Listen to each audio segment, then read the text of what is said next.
नमस्कार, आप देख रहे हैं कैपिटल टीवी का खास शो ऑपरेशन पाकिस्तान। मैं हूं परवीन शेख। पाकिस्तान से आज सबसे बड़ी खबर यह आई है कि मुनीर अमेरिका से वापस लौट आया है। अमेरिका से खाली हाथ लौटे मुनीर ने पाक में आते ही बड़ा धमाका किया। वहीं एक और बड़ी खबर ने खूब सुर्खियां बटोरी। वो है ऑपरेशन सिंदूर में पाकिस्तान ने यह मान लिया कि उसे भारत ने बड़ा नुकसान पहुंचाया। पाक आर्मी ने खुद मरने वाले सैनिकों की लिस्ट जारी की है, जिसमें यह बताया गया है कि भारतीय सेना ने पाकिस्तान के 200 से ज्यादा सैनिकों को मार गिराया था। तो कैसे पाक के अंदर मचा है हड़कंप, क्या है मुनीर का धमाका, इस पर चर्चा के लिए स्टूडियो मौजूद हैं कैपिटल टीवी के editor in chief doctor Manish Kumar और एग्जीक्यूटिव एडिटर राजीव कुमार। आप दोनों का बहुत बहुत स्वागत है। धन्यवाद। डॉक्टर साहब, मुनीर जो है वो अमेरिका से वापस पाकिस्तान लौट आया है, लेकिन खाली हाथ लौटा है, और क्या खबर आ रही है? देखिए, मुनीर बहुत दिनों तक वहां पे रहा और जैसा कि मैं बार बार कह रहा हूं कि उसने वहां पे घर ले रखी है। 1700 मिलियन डॉलर का घपला करके ये सब कुछ वहां शिफ्ट कर चुका है और वो पेंटागन से तो कभी किसी और से, कभी किसी ऑर्गेनाइजेशन से वो इनविटेशन मंगवाता है और वहाँ अपने घर जाता है, पैसे का हिसाब किताब कर रहे हैं। लेकिन जो जानकारी आ रही है कि वो जो 11 लॉबी फर्म जो है उसको जो पाकिस्तान ने हायर किया, इस बार वो लाख कोशिश करता रहा कि विदेश मंत्री से मिलने अमेरिका के, फिर से व्हाइट हाउस चले जाए, फिर से पेंटागन में कोई बैठक हो जाए, कोई ज्वाइंट स्टेटमेंट निकल जाए। ऐसा कुछ नहीं हुआ, ऐसा कुछ नहीं हुआ और वो हार के वो वापस यूरोप आता है और उसके बाद पार्लियामेंट के अंदर पाकिस्तान में टेररिज्म के खिलाफ एक कानून पास किया जाता है और ये उल्टी चाल चलने की कोशिश कर रहा है कि हिंदुस्तान जो है वो टेरर स्पॉन्सरिंग देश है। भाई, तुमसे और तुम्हारी बातों को कौन यकीन करेगा? क्यों मुलाकात नहीं हुई? क्योंकि पुराने पेंटागन के अधिकारी, पूर्व एनएसए, कई सारे एमपीज, उन्होंने, आजकल तो मीडिया की भी जरूरत नहीं पड़ती, सोशल मीडिया में ही डाल दो। तो अमेरिका जैसे ये पहुंचा, वहां इसे बताया गया कि Mulla Munir is an Osama bin Laden in suit. Osama bin Laden suit boot में ओसामा बिन लादेन का ये स्वरूप है। वो पूरी अमेरिकन ये जो लॉबी, जो सारे लोग जो है, वो कोई डर गया। सारे लोग, एक भी इंटरव्यू कायदे का नहीं हो पाया। तो जो भयंकर बेइज्जती मुनीर की हुई है, उसकी वापसी के बाद वो जख्म लेकर आया है। वो जख्म लेकर के आया है और वही होता है। सड़क छाप गुंडे की आदत क्या होती है? वो गिदड़ भभकियां देने लगता है। तो वो गिदड़ भभकी दे रहा है हिंदुस्तान को कि भाई we are a peaceful nation. अच्छा, पीसफुल नेशन हो? दुनिया भर में जहां कहीं भी टेररिज्म होता है, आप जो है उसमें फंस जाते हो, उसका तार कहीं न कहीं आपके पास से निकल आता है। तो ये सारी चीजें अभी चलेगी। कारण क्या है? वो जो इंटरनल पॉलिटिक्स वहां की है वो अभी इतना ज्यादा वो फ्लूइड है, मतलब कभी भी कुछ भी विस्फोटक स्थिति पैदा हो सकती है। न सिर्फ पंजाब के अंदर में जो इमरान खान के समर्थक, उसके लोग वो क्रिएट कर रहे हैं, या फिर सिंध के अंदर, बलूचिस्तान के अंदर, खैबर पख्तूनवा के अंदर, कहीं पे इनका कोई कंट्रोल नहीं है, बस नहीं चल रहा है। तो ये उनके लिए मजबूरी बन जा रही है कि किसी न किसी तरीके से मीडिया स्पेस में इंडिया की बॉगी को, माने इंडिया के खिलाफ कुछ न कुछ बयान देते रहे ताकि लोगों का ध्यान रियल इश्यूज पे ना जाए। बिल्कुल, पाकिस्तान के अंदर काफ़ी उथल पुथल मची है। लेकिन राजीव सर, मुनीर की वापसी के बाद वहाँ के सियासी हलकों में क्या चल रहा है? देखिए, मुनीर की वापसी के बाद यही चल रहा है कि पाकिस्तान को पकड़े या चीन को पकड़े, क्योंकि मुनीर की समस्या अमेरिका में ही बढ़ गई थी। अमेरिका जब मुनीर गया और वहाँ पर अमेरिका की तरफ से भाव नहीं मिल रहा था, तो उस समय उसने एक बात कही, फ्लोरिडा में ही ये स्पीच के दौरान कहा कि हम पाकिस्तान हैं और हम किसी एक मित्र को खोकर दूसरे से मित्रता नहीं करेंगे। मतलब हम बैलेंस करने की कोशिश कर रहे हैं। हमारे जो फॉरेन पॉलिसी है वो बैलेंस्ड है। हम चीन को भी अपने साथ रखेंगे, अमेरिका को अपने साथ रखेंगे। ये बदली है, ये पाकिस्तान की पॉलिसी बदली है, अंतर्राष्ट्रीय नीति बदली है, और ये बदली हुई नीति भारत से उधार लेकर आया है। लेकिन भारत से उधार तो तब लोगे जब भारत की तरफ बनोगे, क्योंकि यही मुनीर जब फ्लोरिडा में था तो उस समय उन्होंने एक उदाहरण दिया, और उदाहरण भी ऐसा दिया जिससे उसी की फजीहत होने लगी।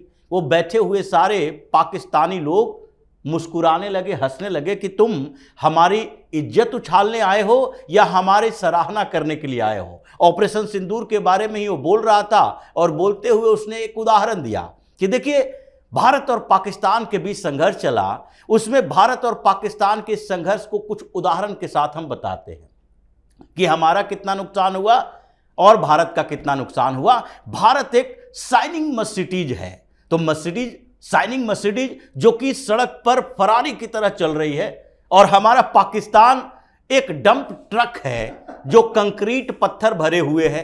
अब आप समझिए कि मर्सिडीज से अगर ट्रक का टक्कर होता है तो नुकसान किसका होगा। अब वहां तालियां बजने लगी इस बात के लिए कि ये क्या बोल रहा है। सब लोग थोड़े से मुस्कुराए भी इसकी मूर्खता पर, और थोड़ा नाराज थे इस बात के लिए कि इसने क्या बोल दिया कि भारत जब शाइनिंग मर्सिडीज है, भारत की तुलना पाकिस्तान से नहीं हो सकती, क्योंकि हम तो कूड़े कबाड़े हैं। हमारे ऊपर जितना भी हमला कर देगा तो उससे फर्क क्या पड़ेगा, हमारे लोग भी वैसे ही हैं, 2-4 हजार भी मर जाएगा उससे कोई फर्क नहीं पड़ेगा। तो इस बात के बाद इनका जो ह्यूमिलिएशन हुआ, उसके बाद ये यूरोप गए। यूरोप में इसने भारत को टारगेट करने की कोशिश की, बेल्जियम में, और वहां जो पाकिस्तानी डायस्पोरा के लोग थे उन सब के साथ बातचीत करते हुए उसने कहा कि देखो भाई, भारत आजकल पाकिस्तान में टेररिज्म पैदा कर रहा है। हम एक पीसफुल कंट्री हैं, सबसे दुनिया में शांति प्रिय देश पाकिस्तान है। इसकी बात वो जाकर ब्रुसेल्स में कर रहा है, और वहाँ कहता है कि टीटीपी और बीएलए, ये दोनों ऑर्गेनाइजेशन जो हैं उसको फंड मिल रहा है भारत से। भारत इन दोनों को हमारे यहाँ भेजता है, उसको हथियार देता है, पैसा देता है, फंडिंग करता है, और उसके कारण हमारे यहाँ धमाके होते हैं, और इसको हम बर्दाश्त नहीं करेंगे।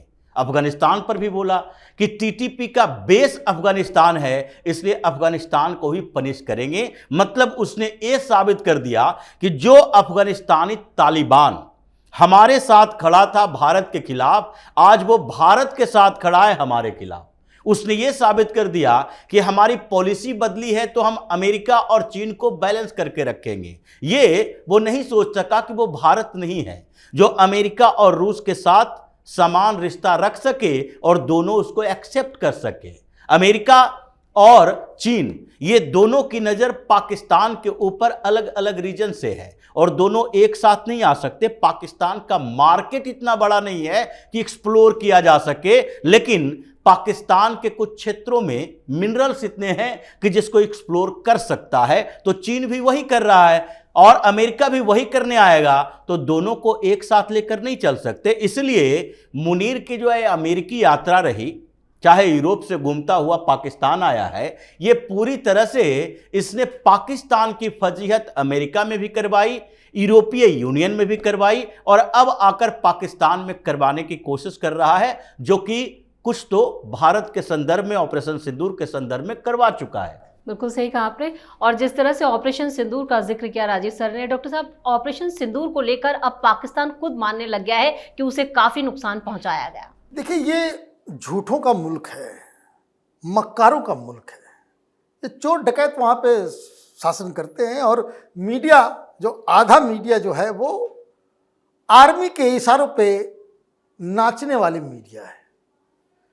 कहाँ ऑपरेशन सिंदूर के दौरान इन लोगों ने कहा कि हम जीत गए भाई, है ना, कोई नुकसान नहीं हुआ, कोई मरा नहीं, कोई पट्टी खुल गई, खुद ही खोल ली। अब 200 लोगों की लिस्ट निकल गई, सब एक दूसरे को कोई गैलेंट्री अवार्ड दे रहा है, कोई आपस में, भाई युद्ध हुआ नहीं, और आप जो है जीत भी गए, और चूंकि आर्मी में लोग मारे गए और एयर बेसिस में मारे गए, तो उनकी लिस्ट बाहर आ रही है। और ये लिस्ट बाहर इसलिए भी आ रही है क्योंकि ज़्यादातर लोग जो डेथ हुई है वो एयरफोर्स की, और एयरफोर्स वाले वैसे ही नाराज चल रहे हैं कि लड़ाई लड़ी हमने, एयरफोर्स वाले लड़ रहे थे ना, चाहे वो मिसाइल मार रहे हो चाहे फिर वो, और फील्ड मार्शल बन गया मुनीर। जीत का क्रेडिट ले जा रहा है मुनीर, और मरा कौन? तो एयरफोर्स का। अब एयरफोर्स वाले ने तो कह दिया कि भाई हमारे इतने इतने लोग मारे गए, तो वो लिस्ट आ गई। अब लिस्ट आ गई तो वहां अब ये पूछा जा रहा है भाई इतने लोग मारे गए, पहले क्यों नहीं बताया तुमने? क्योंकि अब तो ये ऑफिशियल है, ये ठीक वैसे ही है कि भाई आप चारों जैसे कारगिल के अंदर मार खा गए, उनकी लाशें जो है आप छोड़ के भाग गए, तो वहां पे उस समय मुशर्रफ का राज था, तो उसने कह दिया कि भाई कोई नहीं मरा, ये आर्मी के लोग नहीं है। ये कौन है? तो ये कबीलाई लोग हैं, हमको मालूम नहीं, ये सब जो है। हिंदुस्तान की सेना ने कहा कि भाई ले जाओ, सुपुर्दे खाक करो, इनके फैमिलीज को दे दो। उन लोगों ने साफ मना कर दिया कि नहीं, हम जानते नहीं, हमारा ही नहीं। तो हिंदुस्तान की सेना ऐसी है कि इन लोगों को बकायदा मौलवियों को बुला करके उनको सुपुर्दे खाक किया गया, जनाजे नमाजा पढ़ा करके उसका वीडियो तक है।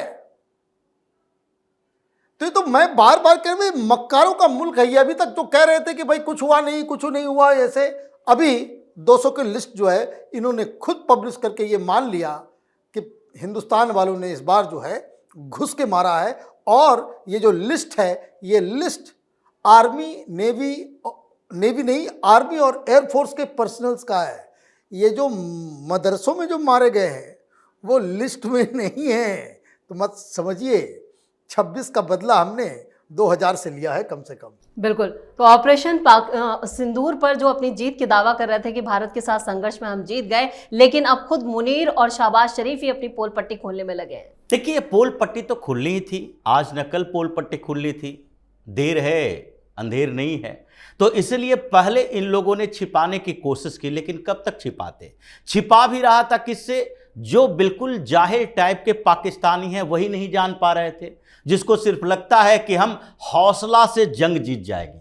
इन लोगों के पास हौसला बहुत है और इसी हौसला से जंग जीत जाएंगे। उन्हीं जाहिलों को समझाया जा सकता था, क्योंकि सामान्य लोगों ने तो देखा, समझा और न्यूज देखा, उसके बाद पूरी दुनिया में जो चल रही थी उन चीज़ों को देखा कि कैसे पाकिस्तान को भारतीय एयरफोर्स ने छक्के छुड़ा दिए। उसके एक भी हमले ऐसे नहीं हुए जो जमीन पर उतर सके, आसमान में ही सब खत्म हो गए। तो इसलिए ये जो लिस्ट आई है उससे परेशानी ज़्यादातर मुनीर की बढ़ने वाली है।